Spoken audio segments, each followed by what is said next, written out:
Welcome back to Our Issues Milwaukee. I'm your host, Andrea Williams. Our focus today has been on women in business. March is Women's History Month, and when it comes to business, imagine that in 1973, Katharine Graham was the only female CEO of a Fortune 500 company.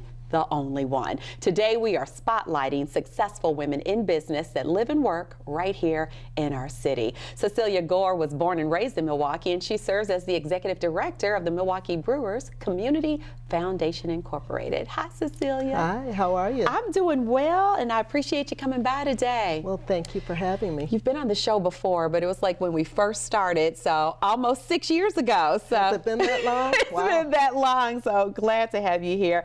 As I mentioned, we are focusing on successful women and the need to have women and other minorities represented in the boardroom. So we'll discuss the many boards that you serve on, but first I wanted to talk about the Brewers Community Foundation and your role as executive director. Well, thank you very much. March is a great month to talk about that because opening day is right around the corner, yes. March 28th, and we're excited about that. But I'm the executive director of Brewers Community Foundation. It's the charitable arm of Milwaukee Brewers Baseball Club. And we focus on supporting about 200 nonprofits in the areas of health, education, recreation, and basic needs. Okay, and so how long have you been with the foundation now?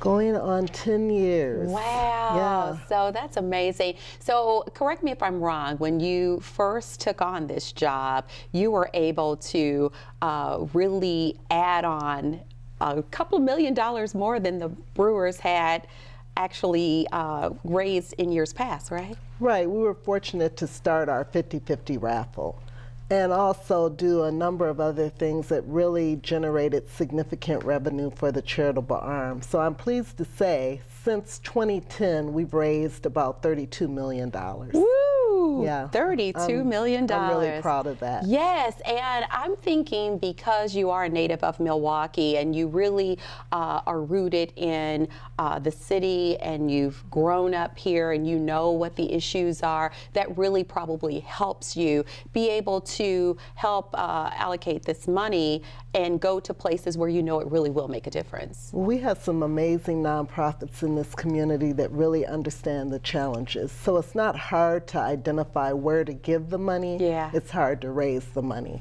But I have to tell you, our fans are generous, our sponsors are generous, our investors. We have 100% giving from our players every single year for the last several years.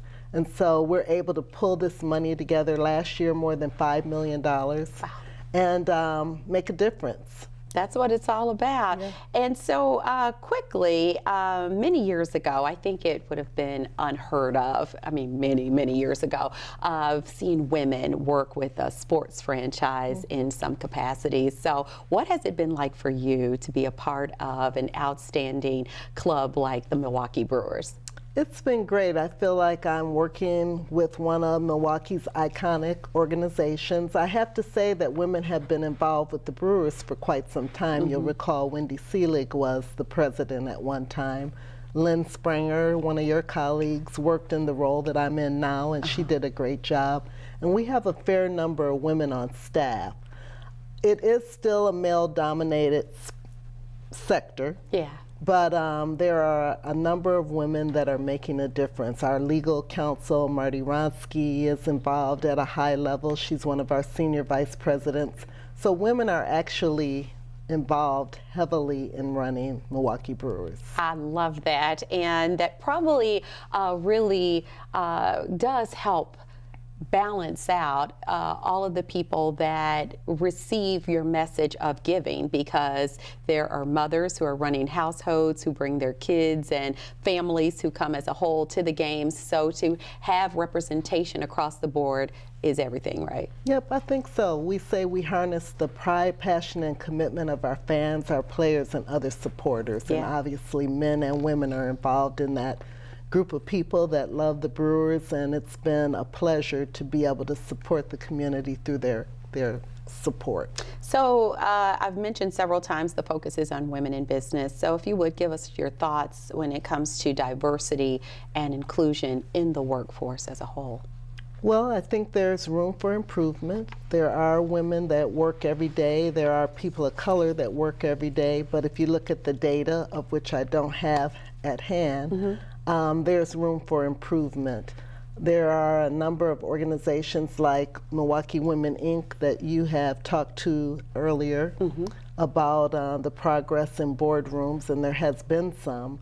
But there's still a need to keep pushing and encouraging and driving a more diverse set of individuals that are involved in all aspects of business. And speaking of the boardroom, you are a member of many boards, and I think it speaks so much as to what you bring to the table. So if you could give us an idea of just a few of them that you can name off the top. Sure. I have had the pleasure since my background in community relations of serving on a number of boards. So back at Wisconsin Gas and on through the Jane Bradley Pettit Foundation and currently with the Brewers, I've been able to join a number of nonprofit boards. Currently serving on the Greater Milwaukee Foundation, Sojourner Family Peace Center, Alverno College, and several others. And then recently I joined C.G. Schmidt Construction Company and now Town Bank. Wow. And so I have an opportunity to do a nonprofit board service along with some corporate board service. And it's been very enjoyable. Yeah, I don't know where you find the time to do it all, but like I said, it speaks so much as to what organizations and corporations feel that you bring to the table. So what, if you had to speak about yourself, would you say you bring to a board meeting when it comes to really helping balance out the thoughts of whatever's being put into place? Well, I hope that I am bringing my own sense of what's going on in the community. I have a broad network. I have familiarity with a number of issues that are impacting employees and other stakeholders that might be involved with the various businesses that I'm supporting. And so as you go through your day and you create relationships, those are the kinds of things that I think add value to a network or board service. Yes, and when you talk about building relationships, if someone were to ask me, I would say that's really the top of the list, because so many jobs that I've had, probably all of them, it has not been a scenario of me sending in a resume and saying, hey, I'm available. It's really been relationships that I've built with people along the way who have said, hey, I know a job you'll be great for. So that's really one of the things I think at the top of the list that's important. But what advice would you have for a young person who's maybe watching and wanting to take away some pointers on moving up a corporate ladder? Well, I think one of the things that I felt or feel would be important for a young person is to be open, to get to know a diverse group of people, to say yes to a number of things that might not be aligned with what you do every single day, and to roll up your sleeves and learn as much as you can. Those are the things that I think will be helpful. Okay, thank you for sharing that. And so we, of course, have to talk about this Brewers season. You already said the end of April is when we can all look forward to. End of March. End of March. This month. Jeez, time's just flying by, right? So here's the thing. Last season was electric. It was amazing, and people are excited. So what's the exact date for opening day? March 28th. March 28th. Okay, and so with that said, there's a lot going on as you move through the season.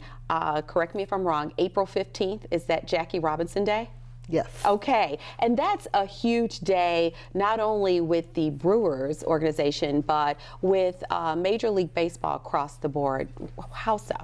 Well, as you know, he was an iconic baseball player. He broke the color line for Major League Baseball, and so every year Major League Baseball honors Jackie Robinson by having all players wear his jersey and the number. Yeah. And it's just a time, I think, of reflection and an opportunity for the league to honor a noble act. Yes. Something that the the league did and something that he did as an individual. And it's moving to see all of the players wear that number. It really is. So I just encourage everyone to kind of pay attention and really take it all in.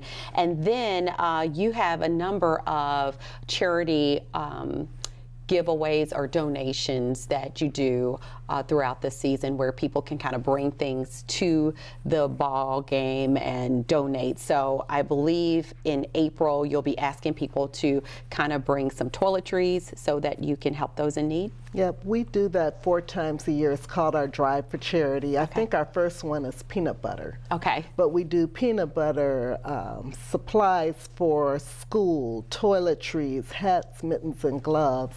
And we ask our fans to bring in those items on identified days. And then we donate them to organizations that are in need. But the one thing I would encourage people to do is make sure they buy a 50-50 raffle ticket. Okay. When they come to the games, they'll see our sellers in bright orange t-shirts, and you'll have an opportunity to win 50% of that day's ticket sales.